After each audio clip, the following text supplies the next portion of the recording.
Okay, so at least to make sure meeting inaendelea bila interruption, we've just muted everybody so that we just move on well.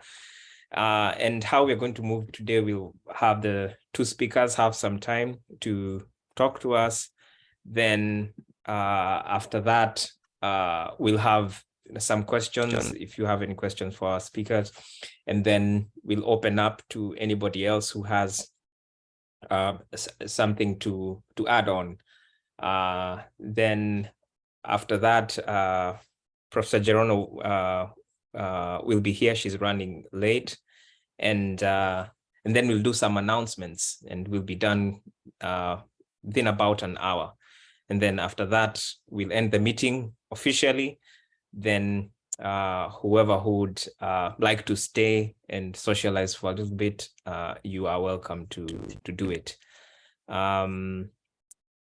First of all, nimeona sijui kama ameingia president wa KESID, anaweza to welcome officially.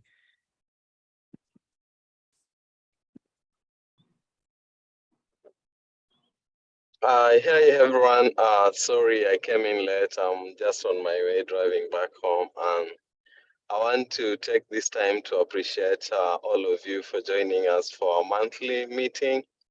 And Sylvester, thank you for agreeing to host the meeting today.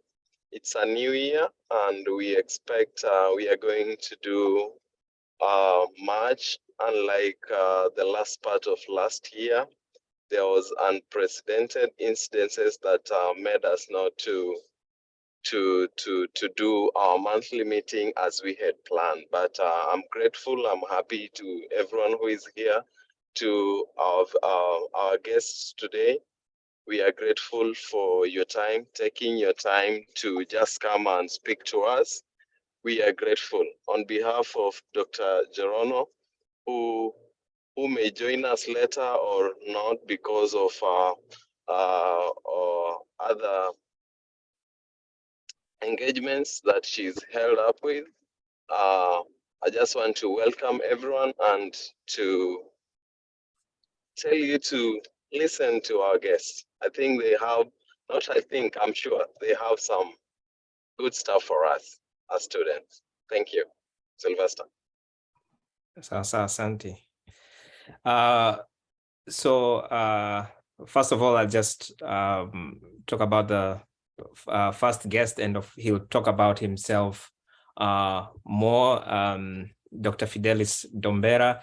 I know him personally. We met when I was in high school, Viga High School, and kwa hivyo tumetoka mbali na hiyo kiboko ilinyosha until I came here and continued, and then we reconnected, and it's just an amazing journey, even from him being my chemistry teacher there and now meeting him here in the US later on. I'd let Nancy just say a few words about our other guest. Nancy, karibu.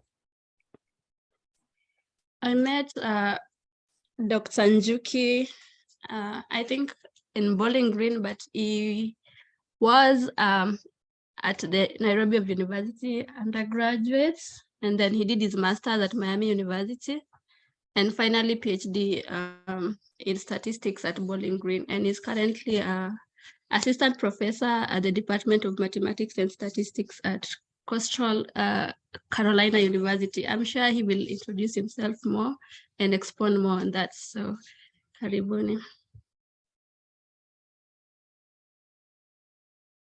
We'll start with Dr. Njuki. So you're welcome to talk about yourself and, of course, journeys on your advice on CPT and OPT. Karibu.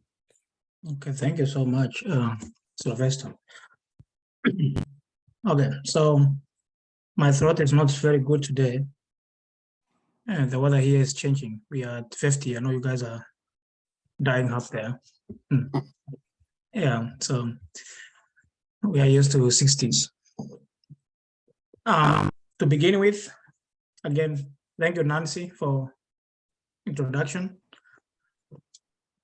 My name is Joseph Juki. I'm not used to call myself doctor. It's a title I got last year. But of course it's fine if you call me doctor, but Joseph Juki.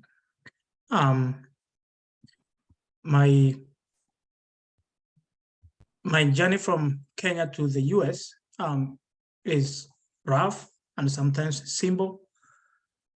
I did my undergrad in the University of Nairobi in Kenya, and I did mathematics and physics.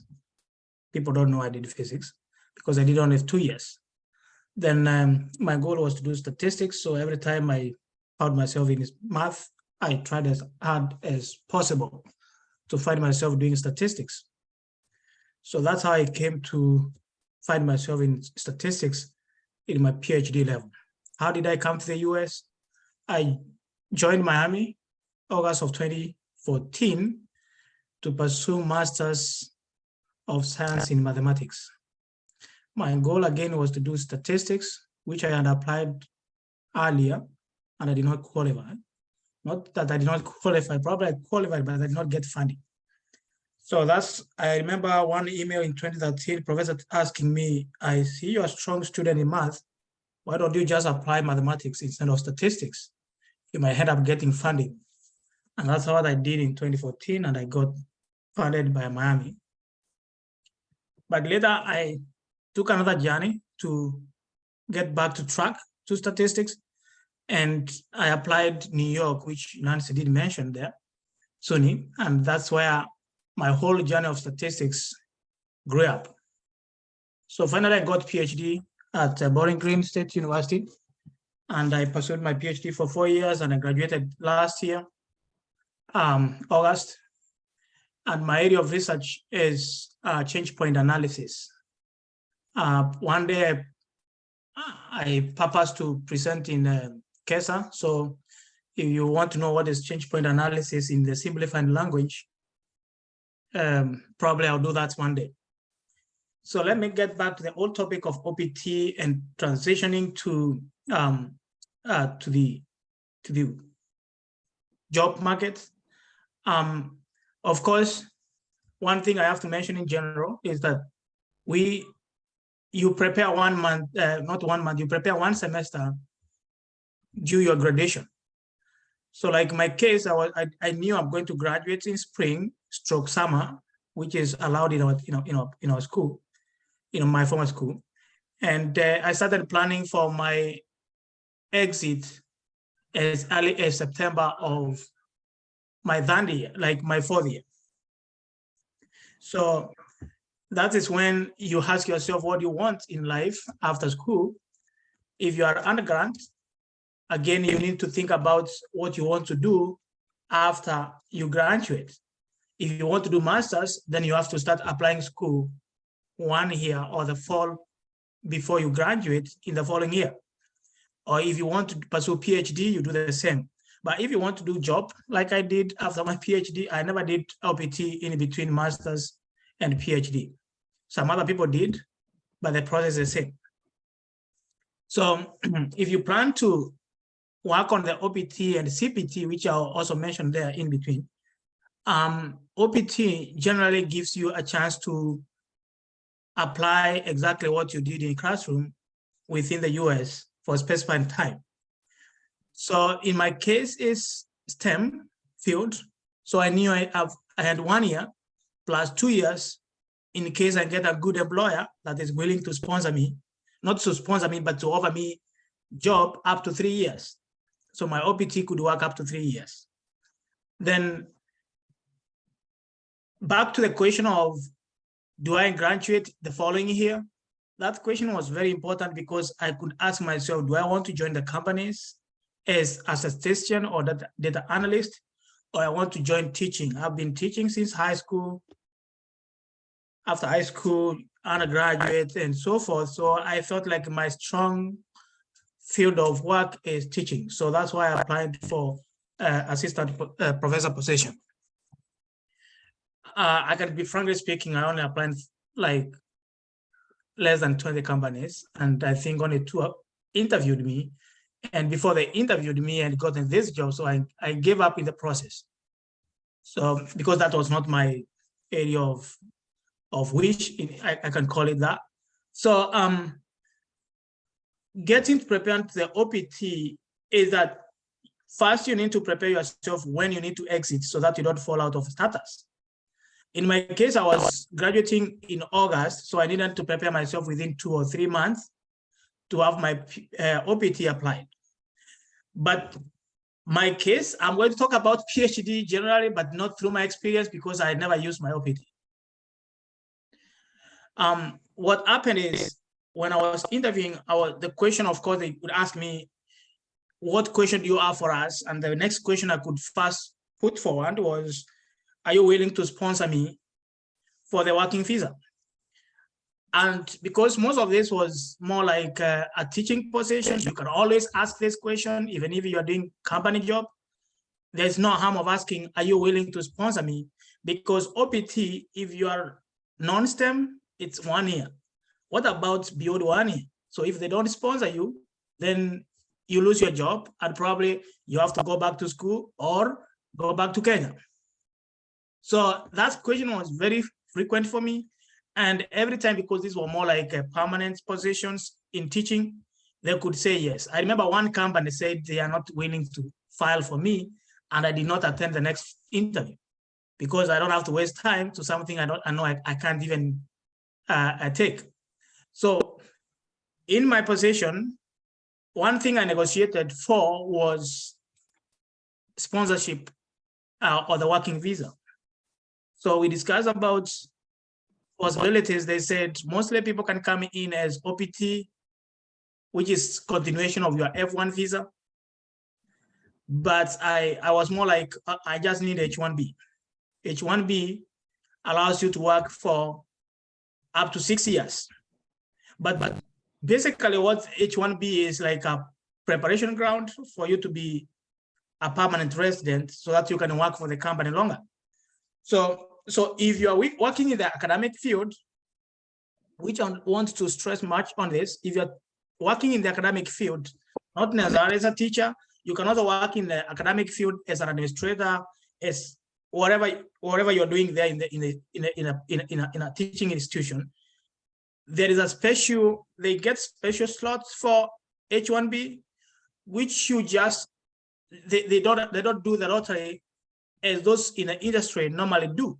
If you go to Google today, they have to keep placing you in the lottery for some given time hoping within the 3 years of your OPT, if you're in the STEM, you are going to get your H1B. But in the teaching school or in the teaching institution, or mostly in a health institution, like mostly like this research institutes, you normally get your H1B directly with a special slot. So that's what I get. I got my H1B within 2 weeks because I filed it using the premium processing. So it came within actually 13 days. I could remember. What they need to get all this, they just need to know the day you expect to graduate. And then once they get the terminal degree, then you be able to get your H1B. What I mean by this is that if you apply a job for masters, then they have to see the master's proof for them to give you a H1B. If you apply with a bachelor's, in case they have to give you H1B, then they have to see the proof of that certificate of the bachelor's degree. For my case, they wanted to see the proof of PhD because that's the requirement for my position. So what I did, actually, I could not get my certificate even after I graduated on August 6th, but the registrar could give a letter to them explaining that I've met all the requirements for my position and for my degree. And that's how I got my H1B. One thing I want to finish up with in that category is going back to OPT. Sometimes I like asking students, I know Nancy can bear witness with me. Miami is I've been in 3 institutions, but Miami was one of my best schools that I learned a lot about immigration rules because they really forced us to understand those kind of things. So before once you're in your final year, I always advise people to be very close to international office, because those are, most of them are immigration lawyers, and they understand a lot of things about transitioning from school to job market, or from one school to another. So they're the best people to give you the best advice ever. Sometimes you might deal with somebody who does not understand a lot of it. So it's always good to give a second ear from somebody else who went through the process. But in most cases, most schools are very qualified DSO. To finish up with this now, finally, this is what I would like to mention. For master's students, I think their graduation comes so quickly because it's just 2 years and people don't get much prepared. And I've seen situations of friends when they start applying jobs, when they have already applied their OPT. I feel that's not the best way to go, because if you apply a job, once you get your OPT, then that means you're running the OPT without having the job that you needed to work. So in most cases, if you plan to do a PhD, I've always said that PhD is very hard to pursue. Sometimes I've seen people give up on the PhD along the way, and the only fallback is the OPT in case your PhD do not work. So if you feel like you want to do PhD and you feel like you're exhausted, you might not 100% finish your PhD, you better not even take the route of OPT immediately after master's, because you'll never repeat OPT for any level. If you do OPT after bachelor's, you can never, even if you do 2 other bachelors, you can't get an OPT with a bachelor. It has to be every next level. So in this case, what I mean is, if you do your master's and then you want to pursue your PhD, I better join my PhD directly without doing my OPT. And then after this, in case things don't work, I still have a room to do my OPT and apply another a PhD. So those are kind of the things that I will always advise somebody who is not sure of what you want to do in terms of OPT and CPT, not CPT, and H1B. So about CPT, which is my final thing, is that this is more like COP, what we call in Kenya attachment during your program is normally like 3 months up to 6 months.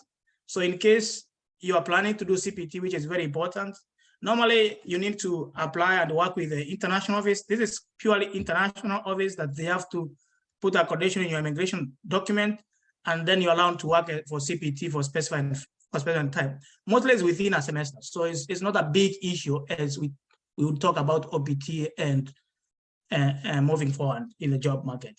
That's the little I had to say today. During the question hour, I might respond to many questions that may come. That is it for now, Sylvester. Yeah, asante sana, Daktari. So for those of us, I know who are still starting off and just wanted to come for an information session, I've just posted we've posted the meaning of what this OPT and CPT is all about, but it's just about working. So I would like to, without taking more time, and if you have questions, I've seen somebody from the Netherlands who might be leaving soon, just leave the question on the chat, and you can send your email directly, direct message KESID, when we can respond to the question. Karibu, Dr. Dombera. Yeah, thank you, Sylvester, and thanks for introducing me.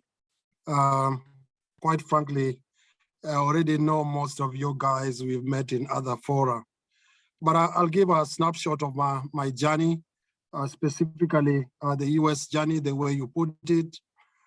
Yes, it started with teaching. I was a high school teacher in Kenya, and then I did get an opportunity to go to Rwanda to teach as well under the World Bank program.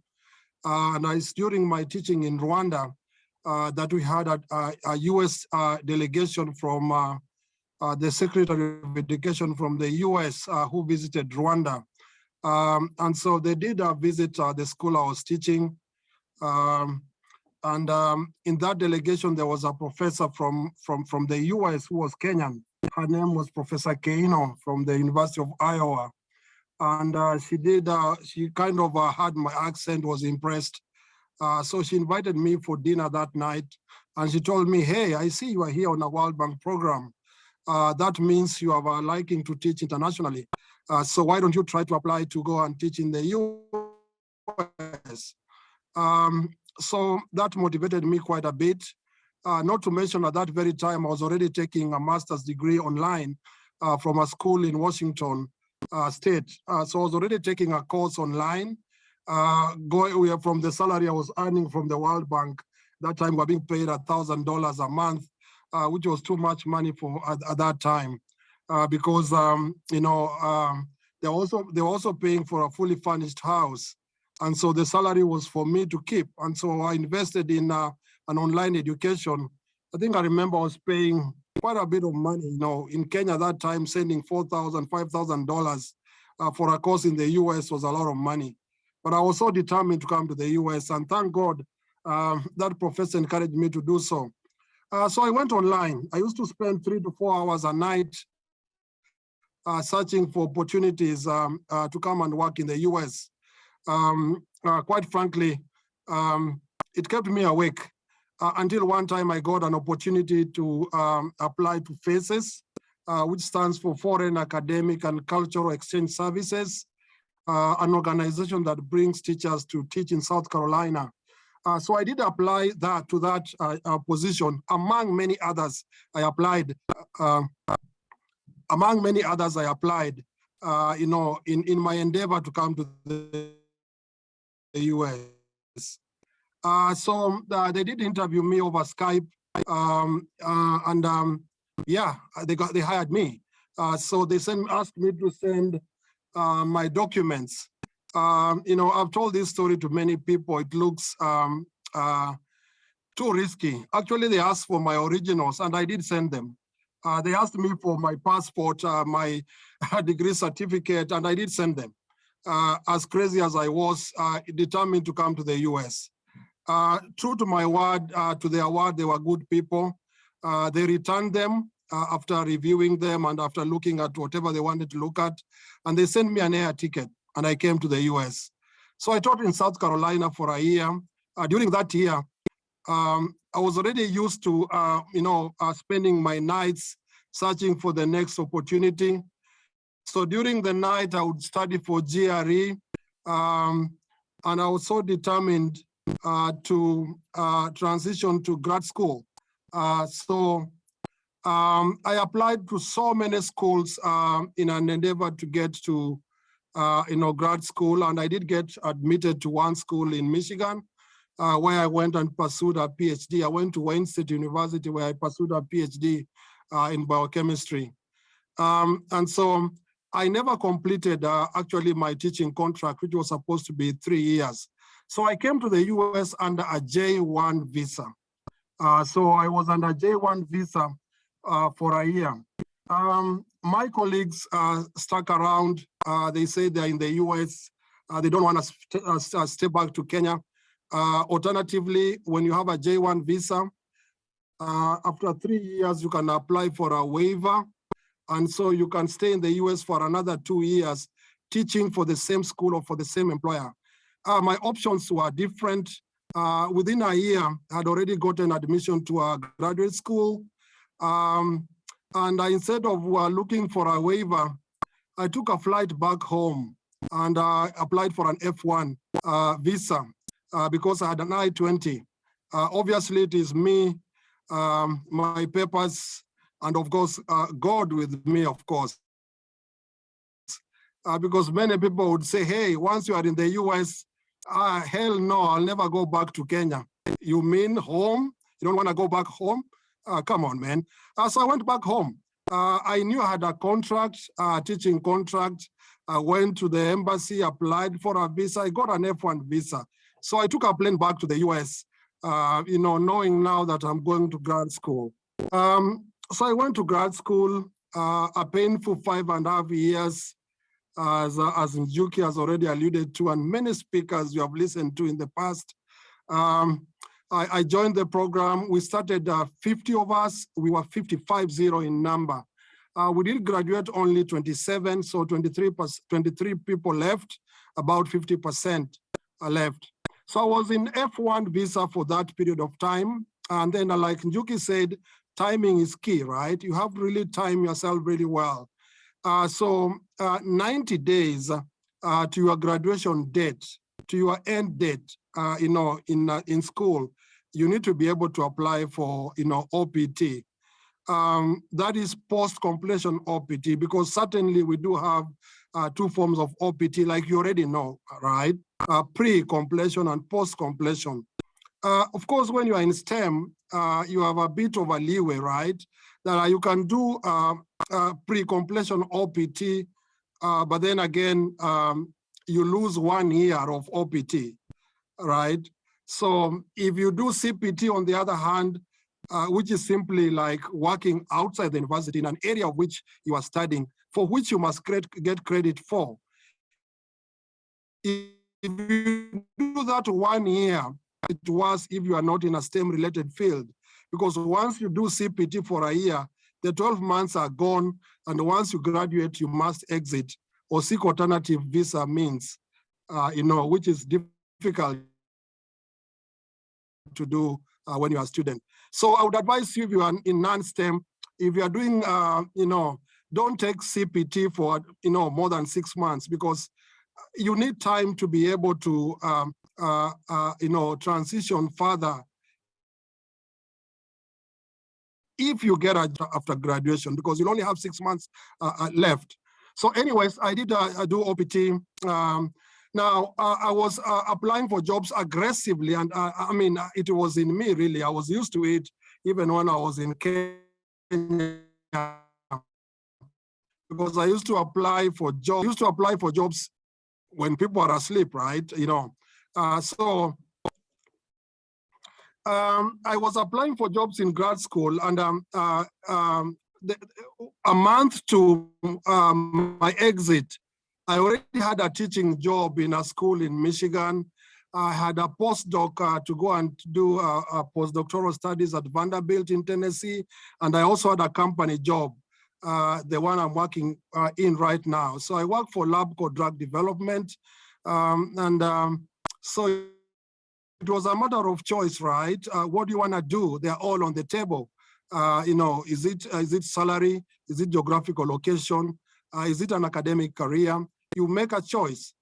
So in other words, all what I'm saying is you must be aggressive. Life, when you school, try to seek, partnerships, relationships, friendship with people outside your area as well. They might provide you insights that you never thought about. I've seen that is a common problem that students have. They only talk about what they do. If you ask them, what do you do? They talk about, say, I'm a geography, master student, and this is what I do. But life is more than that, So talk to more people more than in your area. And I believe that way you make better partnerships, that can help you make progress forward. So yeah, I went to LabCo with F1. And then of course, immigrants, we are used to working really hard, right? So when I started working there, they said, oh, this one day I went to my manager and said, hey, by the way, do you know I'm here for a short period? So he said, like, what do you mean? I said, yeah, I'm here on OPT. So they applied for H1B. They applied for H1B for me. So I was on H1B for a while. And as H1B was still in progress, they applied for a green card. So if you like a better story, longer than this, you can always reach out to me, because I've been in J1, F1, H1B, and the destination you want to be right now, which is getting a green card. I've been into all those 4 visa types, and it's a story that cannot be completed in 10 minutes, right? So in short, that's my story in brief, and you can always reach out to me. My email is simple, fidelis.dombera@labco.com. I'll be very much happy to answer your questions. Thank you, Sylvester. And one more thing, actually, Dennis is my nephew. He's joined the meeting from Eldoret. He woke up early, so he's in this meeting as well. Somebody by the name Dennis Kokonya is my nephew, wants to come to the US to study in the fall. So he's in the meeting as well. That's all from me. Yeah, thank you so much, Dr. Dombera. It's such an inspiring journey from both of you. We've posted a link on the chat with where students can register and take a short survey. We want to know who is here, and also make sure we are inviting guests that that will continue learning more and more from them. So right now we'll open up for any questions. We see there's some questions which have been answered, but any of you can talk more about it. Eric Murianki asked, can someone sponsor their H-1B visa? The answer is no. Yeah, somebody already answered that. So it is employer sponsorship, and you are tied to that employer. However, you can actually transfer to another employer, and you are current, and the new employer must also sign some paperwork. So you can transfer from one employer to the next, but it's all sponsored by your employer. And one more thing on H-1B or on sponsorship. I mean, you are free to make your own decision, but if it was me, if you ask me if I need sponsorship, when looking for a job, I say no, because I'm actually looking for a job. Because many times people do not even get to the interview stage just because they said they want sponsorship. And that is from an industry perspective. But you are free to make your own decision. The reason why I say so is because if you have OPT, you actually just need the job, right? I mean, we come to the US, we want so much for ourselves to the point of sometimes I think we are too greedy, right? I mean, you've just graduated school. What do you really want? You want a job. You have OPT that guarantees you to get a job and to be in the US. Take things one at a time. So if somebody is asking you to if you want a sponsorship, I just say no, so long as I know I can be able to get the job, right? So the issue here is, are you able to get to the interview process to defend your case so that you get the job? So that is debatable, but that is my perspective to it, because I think we need to break down what we need, into actual things we need. Because you want to be in the US, and then once you get the green card, you are going home, right? I mean, so we need to be very realistic to me. So H-1B is employer sponsored, and most of the times they'll grant you that H-1B and help you facilitate you get that once you are there with your OPT.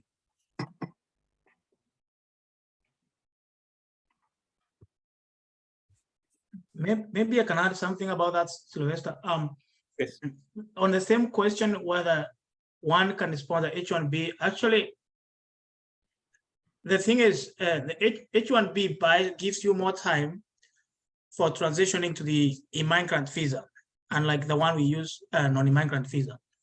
And especially people in the STEM field and people with some good publication, teaching experience, or maybe a good research experience under the STEM, you can always do your application for your green card from OPT to the green card. You don't have to go pass through H-1B. I've seen 2 people already I know that applied for their own green card from PhD to green card. You don't have even to pass through these steps you're talking about, because they have a special green card called EB1, which is you're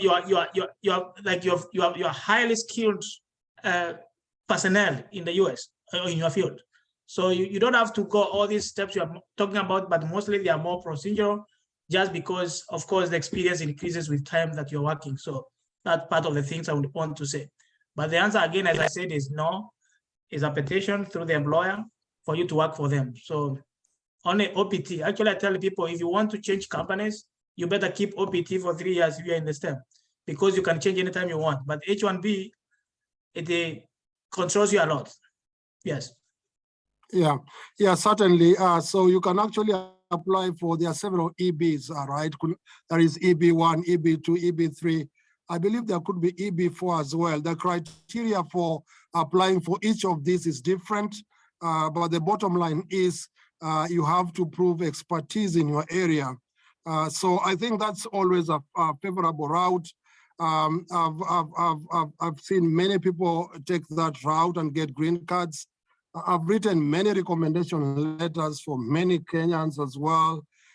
So you can actually move from OPT directly to green card via the EB1, EB2, EB3 pathway. And obviously, like somebody mentioned, you guys have already, I'm sure you have attended sessions with your international students office. They have all this information. It's pretty much straightforward, on how you can proceed. Some people have taken the Canadian route. People say it's easier to get a green card in Canada. And then once you are there, you can come to the US. The validity of that is subject to verification. It depends on a person-to-person basis. But overall, people say that if you are doing a PhD in Canada, you are eligible to apply for a Canadian green card. And so that way you can still be able to work in the US. So those are options that are still open as well, and not just the H1B. And if you are in non-STEM, don't think that it's like a bad thing that is only 1 year or so. I think that should be more reason for you to really work so hard to find an alternative route to transition, because you see, you have only 12 months to be able to, get to the next level. But the bottom line, I should say, like the way former president used to say, my fellow Kenyans, I think the bottom line is not to die here. Home is still good enough. That's why I maintain lots of relationships in Kenya. I have research collaborations with several schools in Kenya. Keep your options open. Keep them open. Because I've come to learn that the more you think that you must be here, the more you get more frustrated, and the more you think that you are losing a lot. I don't think so. We should be able to try to be as open-minded. Let's try to be as open-minded as possible. It's not only about being in the US, quite frankly. Okay, asante sana. There's a question here from Catherine Ndirito. But this one, if you're not in this field, maybe anybody else can answer. Where would you recommend someone to look for internships in data science?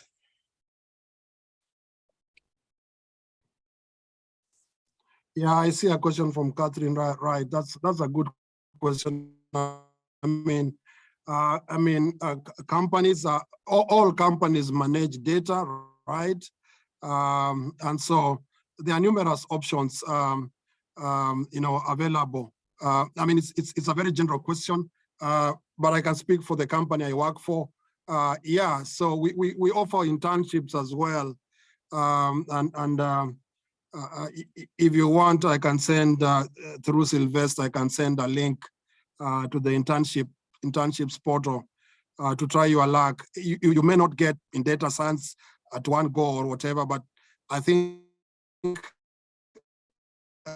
they are still available. If you have a LinkedIn account, I think it's always easy to be able to know where you can find internships in data science, because you can use the same search terms, data science and internships on your LinkedIn page to provide you with options available, for such kind of jobs.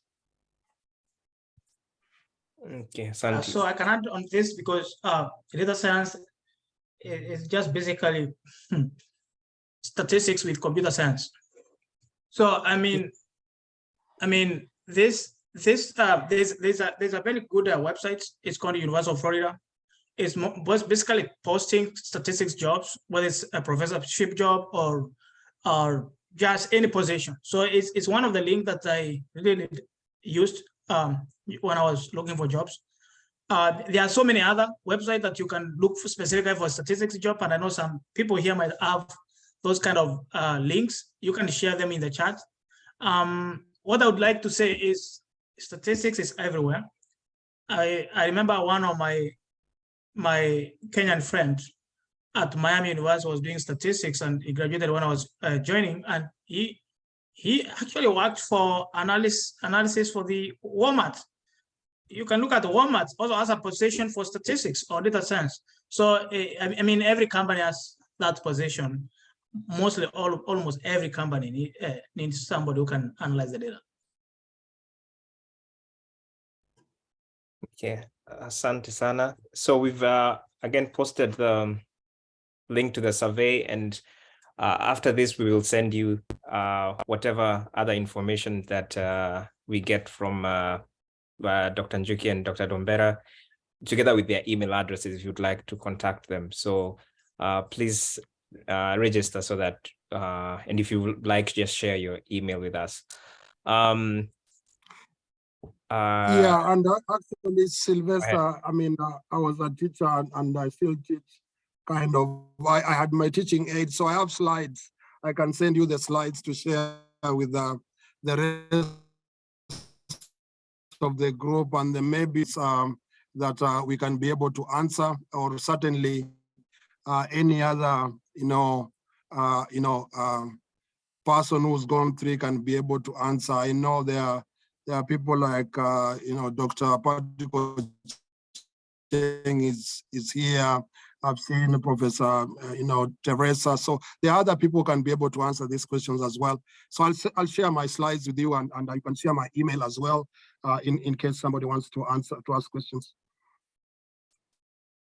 Okay, thank you so much. At this point, I'd like to, as Dr. Dombera has mentioned, just welcome some of our board members to add something, whatever they had. I see Professor Ochieng had something to talk about the EB1. Maybe he can expound on that. Karibu, Professor Ochieng. Let me unmute you.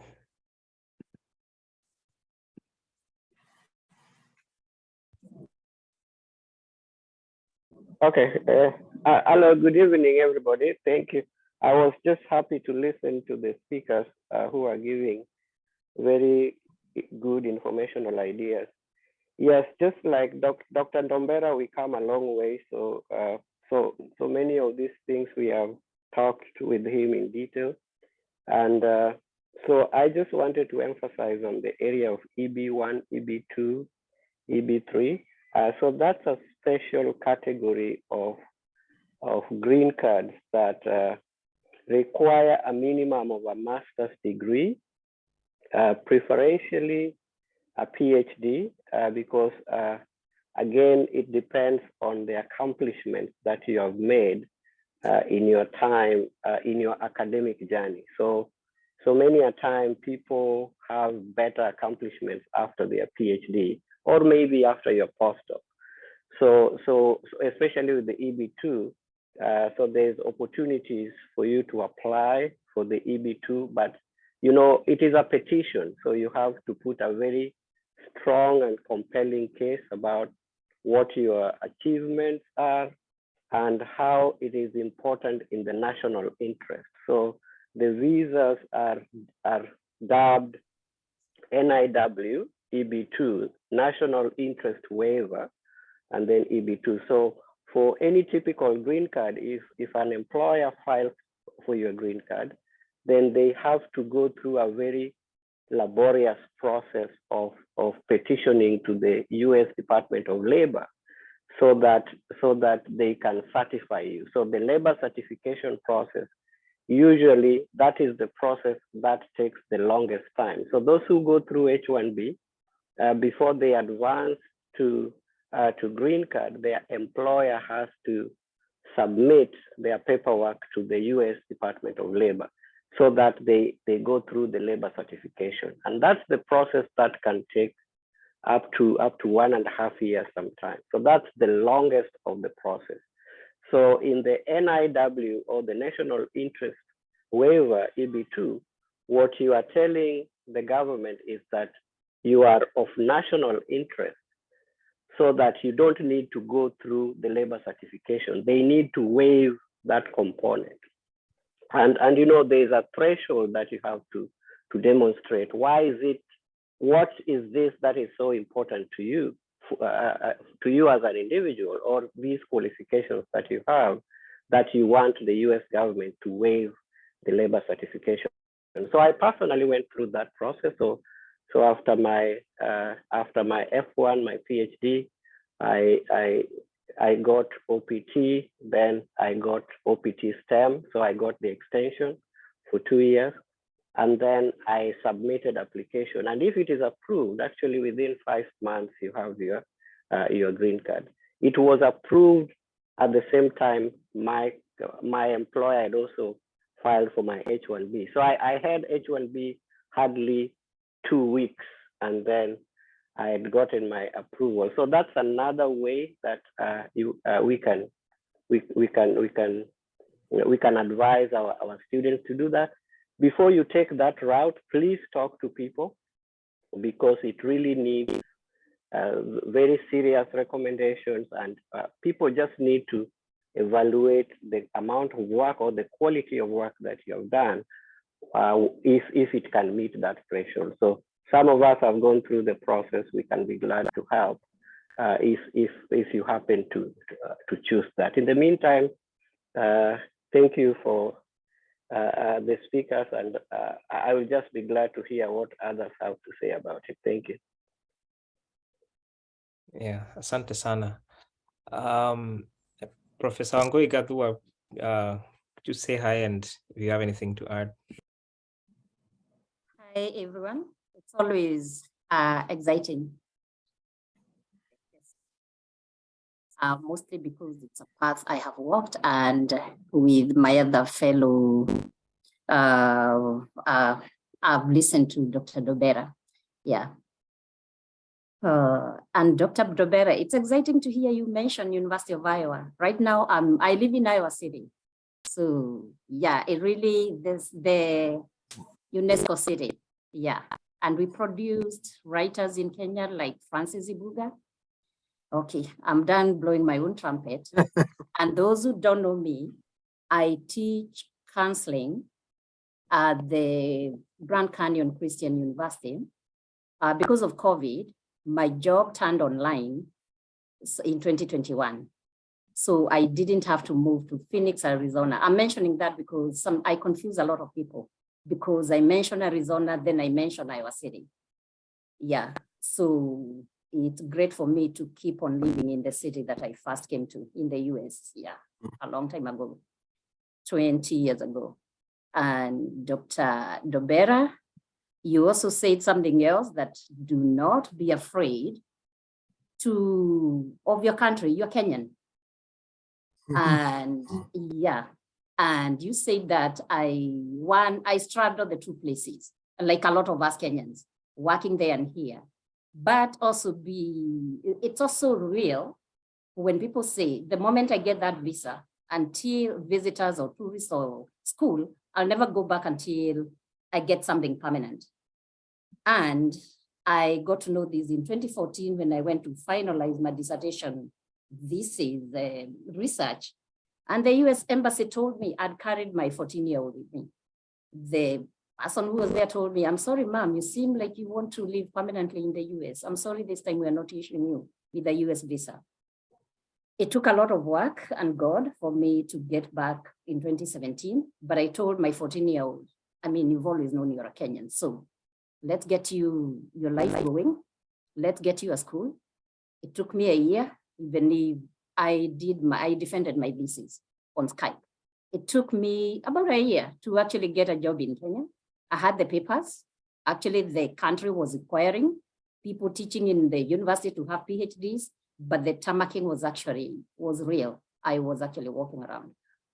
All that being said, let me get back to the topic of the day and what happens after you're done with school.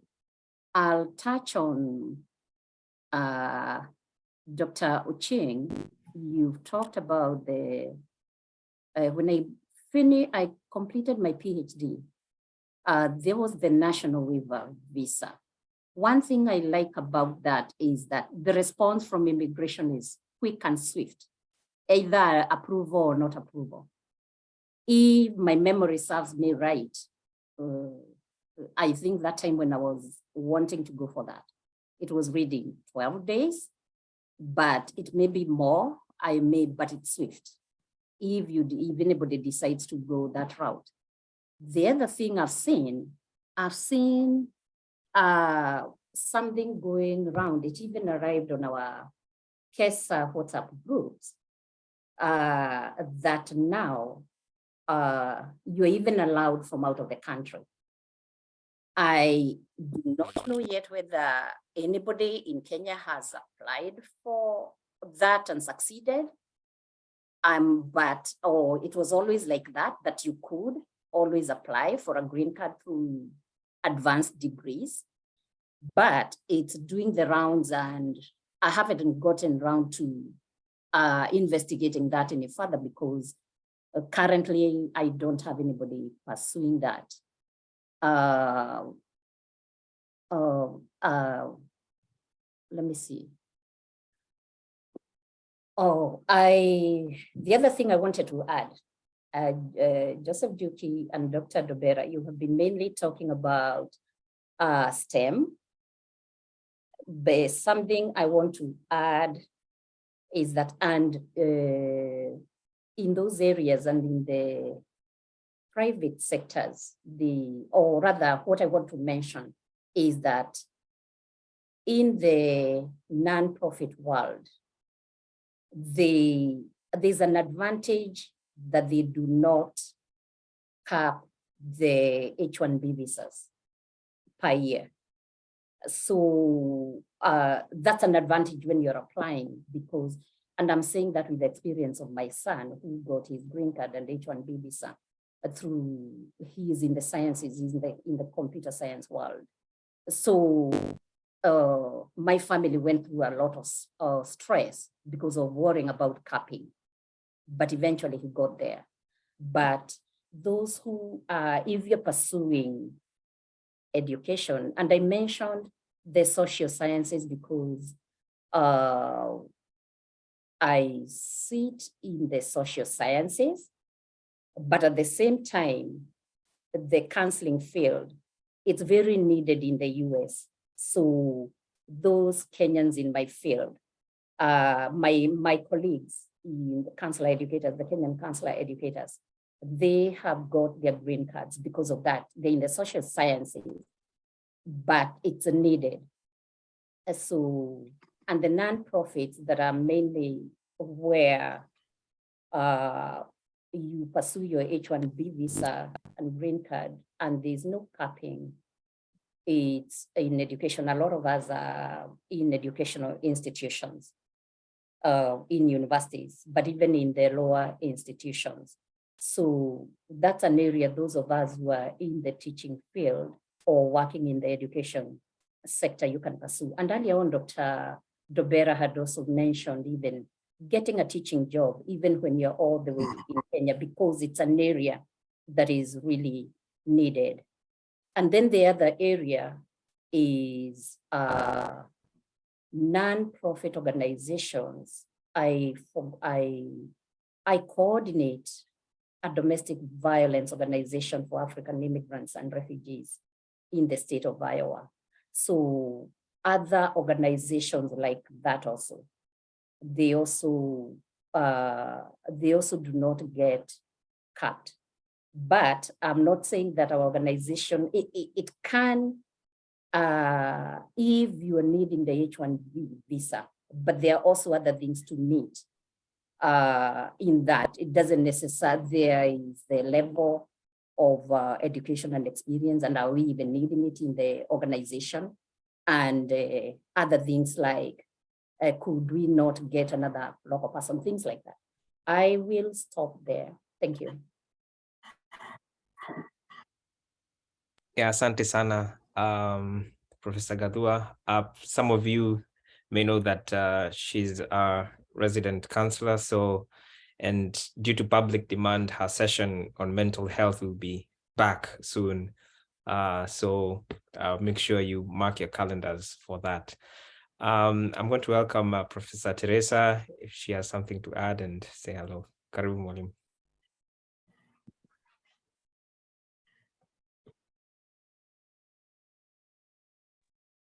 Oh, and I'll just say hi to everybody. I am in Northern Illinois University. Everything is new to me because I went through a completely different route. Sometimes it's nice to be a woman. You just ride on other people's backs. So I did that. So there's really not much that I can add to this, but excellent conversations. I think for all of us, we need to learn because we might be called to help, you know, other people. But it's nice to see everybody. Happy New Year. And I hope that we are all going to work hard. Our country is depending on us to be the champions. Thank you. Asante sana. Yeah, as we've talked about, you know, both speakers, they talked about, and also our professors about, you know, the power of networking, and not outside your field, because I'm mostly in music and performing arts, but just going to KESID, you've had KESID being mentioned. I learned so much, even just about my research, and it's even in a different field. So, and we'll have more information about KESID. I can see some people here who may have more thoughts on that. But again, on James Ndone wrote about, you know, emphasis on networking, and Dr. Nombera on LinkedIn, even how you put your interests, you get a lot of, you know, people just search you. And for those of us who are here the last time, Professor Geronimo Teach, the CEO and founder of KESID, she said she came to Indiana University, but the employers found her on LinkedIn. They just saw what she's doing and they invited her. And through that, she got a very good offer. And she's now an associate dean at Indiana University. So again, just keep knocking on doors. Dr. Njuki talked about never giving up, just apply, keep going, apply for as much as you can, and then talk to our professors here. They are really willing to help. And again, continue registering and we will send you the information. Some of them I've seen they've already shared, Dr. Patrick Ochen, Asante, and Dr. Dombera. So we'll send this information. As we did start like about 5 minutes late, so sorry for going over a little bit, but just to add something on the arts and performing, since I'm pursuing a doctorate in voice performance, and some of us know maybe of the Moipe triplets or Moipe quartet, and they're now based in New York. And what they did, they got something called an artist visa. And for the artist visa, they had to present a portfolio. A portfolio is showing where you've performed. And that is something you build through your CPT. And I don't know about other universities. And as Dr. Njuki has, you know, encouraged us to go to the international office and just talk to them because they're lawyers and they know the system. I could not get CPT on my first year, but after my first year, I could sing in churches. I was even surprised because, you know, in Kenya, we train choirs, choir church, it's, you know, God's work, which is good. But here they know you're studying music and they say, hey, we are paying you to make sure the music is well and you are leading the congregation. So there I go every Sunday and then I rehearse, and then I get paid, and then I put it in my CV. So when time comes, things like those and other performances that you participate in, or even if you're a composer and you're doing film music, put it in there. And with that portfolio, I think you are able to take advantage of such like artist visa and other visas that probably you can get. For now, you had something called. Yeah, that's true. That's true. That's true. Okay, you had something to add. Sorry, go ahead. No, yeah, I just got excited when you talked about the artist visa and all that. I know there's another visa called O1. That is a visa for people with extraordinary ability, out there. I mean, it's really hard to get it. But then again, if you believe, in the law of trying, it's something that you can also always try. I mean, there is visa O1 as well. And then also, secondly, I also wanted to say that, sometimes we talk, but then again, what can you do today? I mean, if you're a student, simple. I mean, apply. That is as simple as it is, right? Apply and apply and apply. I mean, because sometimes we talk and talk and talk, you know what to do, but the actual measurement of what you are doing is what really matters. Just keep applying and applying and applying. That is my final shot. I want to add something. Brought that, Sylvester, you made me remember that. I mentioned that I coordinate a domestic violence organization for African immigrants in Iowa. So when I said the nonprofit, I meant the ones that are state or federally funded, like ours. So they have that ability to file H-1B visa, they qualify, and their visas are not capped. So I've also remembered another thing, because we are talking about getting to a green card, and we mentioned other categories. The other category, this is negative, but if you qualify and you're in that category, and I'm mentioning that because Sylvester, you reminded me, I'm a licensed counselor in Iowa, and I train counselors.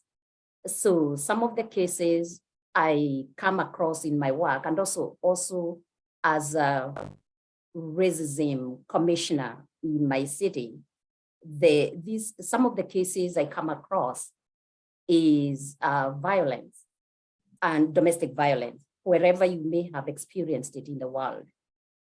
So because one of the things why people end up in these kinds of violence, sometimes it's because of immigration status. An organization like ours, we petition a U visa or a T visa. Okay, I've said T, but what I mean is human trafficking, labor and sex trafficking victim or survivor. So I may not be correct on the T, the name of it, but it's for trafficking. So we are able to work with you and the law enforcement on that one. But the U visa ourselves, we do file for people. And last night I was very excited. Well, I'm not excited because she was victimized, but I'm excited that she got the U visa yesterday. So, and I always mention this when we have our mental health talks, I say because domestic violence is universal. It doesn't know sex, it doesn't know gender, it doesn't know race. So if you happen to be an international student and you're experiencing that, and please let's have a conversation and we work from there. And you might qualify like that for a U visa and or the human trafficking visa. So usikimie, and also other violences in our countries, because Kenya, I don't know whether we are still an island of peace, but pockets here and there, we do experience violence. And some of us are already aware, but now that we are talking to KESID, if some of these things are happening to you, please usikimie, and let's talk and pursue that. But like a lot of all the other green cards, it's a long path. For this particular case, the one I'm talking about yesterday, when she got the U visa, the violence happened in 2016. And we've been taking that journey with her until 2016, until yesterday. That's quite a number of years. But one thing it does when it's in the process, just in case you happen to be, sometimes you get into trouble with immigration, that sometimes they will want to know what you're still waiting for in the US. So that you can let them know that you've got an application going on. I will stop there because I can go on and on. I meant to take just 1 minute. Yeah. Yeah, asante sana. I think we are getting towards the end, but I'm not saying we should leave now because we can continue with the discussion after this juncture, and we'll stop recording. So if you have another things to share, we'll be fine. First of all, we just want to do some announcements for KESID. We decided we'll be meeting every 4th Thursday of the month. So just mark your calendars every 4th Thursday. Be with us here, and thank you once again for being with us. We have seen some of the requests from the students in terms of what to offer in terms of topics, and we actually have a schedule for February to talk about, scholarships and grants and fellowships. So we will communicate when that goes through and when we confirm the speakers. Then after that, as we mentioned, we'll have in March, Let's Talk Mental Health Part 2 with our Professor Wangui Gadua. And then in April, we'll also kind of similar to CPT, just in transitioning because we know some of us are graduating and, managing finances. And then in May, we have our KESID graduation, or our virtual graduation. And for those who graduated in December, we'll make a call out so that we can all celebrate each other on that day. We've also had some things about something called KESA being mentioned, which is the Kenya Scholars and Studies Association, and they just announced their call for papers. And we've heard about networking, and this is one place that for sure you'll find people from different disciplines, academia, and also just in business in Kenya, lawyers, you'll find them there. So this year it will be in Atlanta, Georgia, September 8th and 9th. We've posted the links, and abstracts are being accepted now. And they did this purposely early to make sure people who are from Kenya can, especially students, when you get your abstract accepted, you can start planning your travel. And also the hotel rates, I understand, are very cheap now, so you can go ahead and book. And booking doesn't mean you have to get some money. And I can see we have one of the students who usually, there's usually a competition for students to present, and you get like an award. And I can see the one who won last year, and I would invite her to just say a word or two and share a little bit of our experience in KESA. Karibu, Anne, if you're there.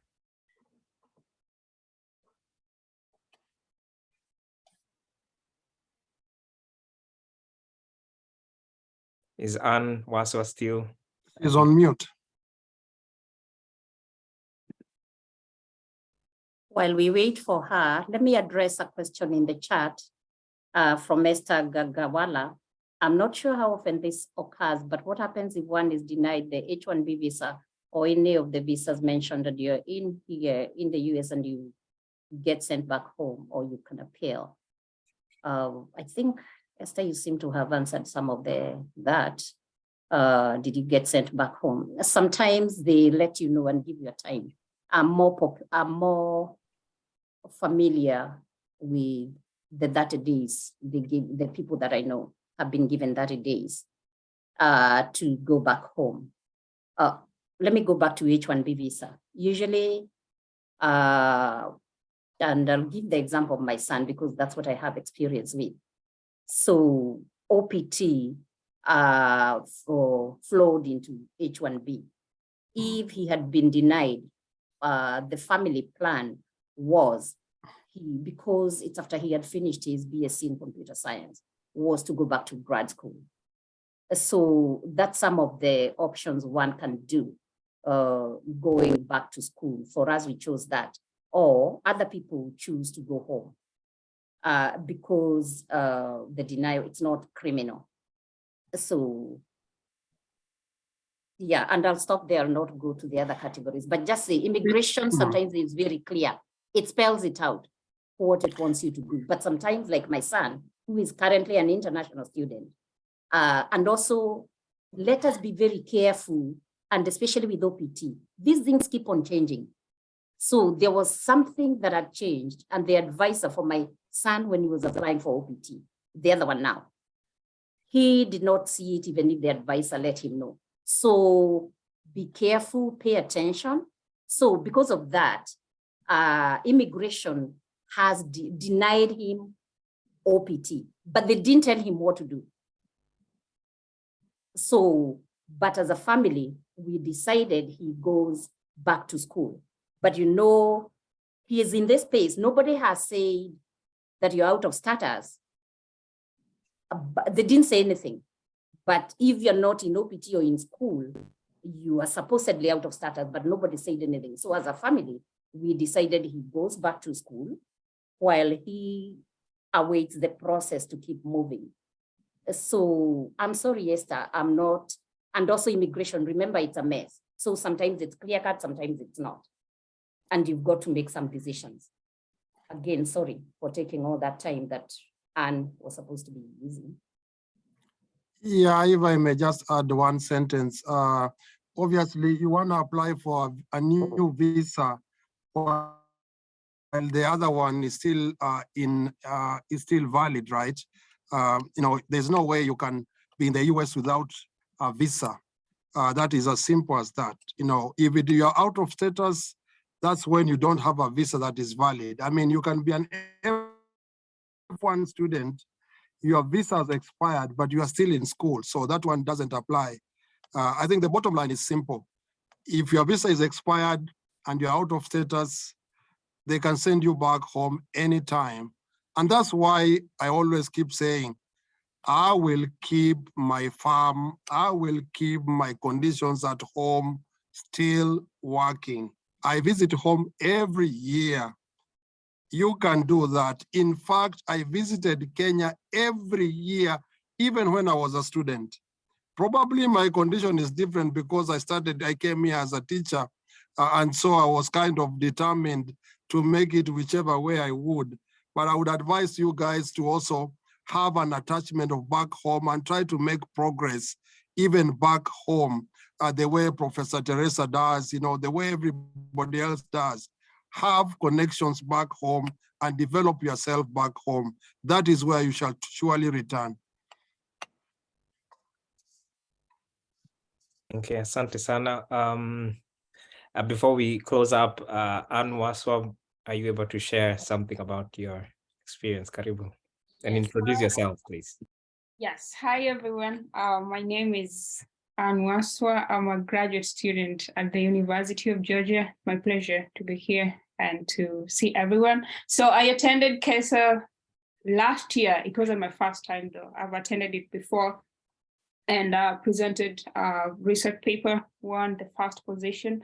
But apart from just the winning, it was a great opportunity for me to network and learn from people in my field, people from other fields, and realize I have neighbors right here that I didn't know from back home. So I encourage all of you to come, and you could come even to just like network if you don't have like a paper that you've already prepared to submit and present. It's still a great opportunity for you to learn from people who've been here longer than us, who are really open to help us in very different dimensions. So, karibuni sana. Thank you. Asante sana. At this juncture, I would like to say thank you very much to our guest speakers, Dr. Njuki and Dr. Dombera. We can give them a round of applause, our virtual applause. We really appreciate all sharing your journey, and which was very inspiring, and even what to do. And we need to, keep working and applying and meeting people and really making sure we have a home in our plans. Also make sure you're visiting home. So at this juncture, I'd like to invite back I don't know if she's still around. Nancy is around to officially close this part with a word of prayer, and then we can go into more networking. We still have some questions which we can address after officially ending. Is Nancy still around? Yeah. Yes. Let's believe and pray. Heavenly Father, we are grateful for having guided us through the whole meeting. Thank you for the information that we've learned, and thank you for everyone that has contributed and that came for the meeting. And we pray that we may benefit from the information shared, and we may also be of help to other people with all that we've learned today. We pray for health, and that you'll be with us until the next meeting that we have. In Jesus' name I pray, believing and trusting. Amen. Amen. Amen. Bwana President, I don't know whether he's still around.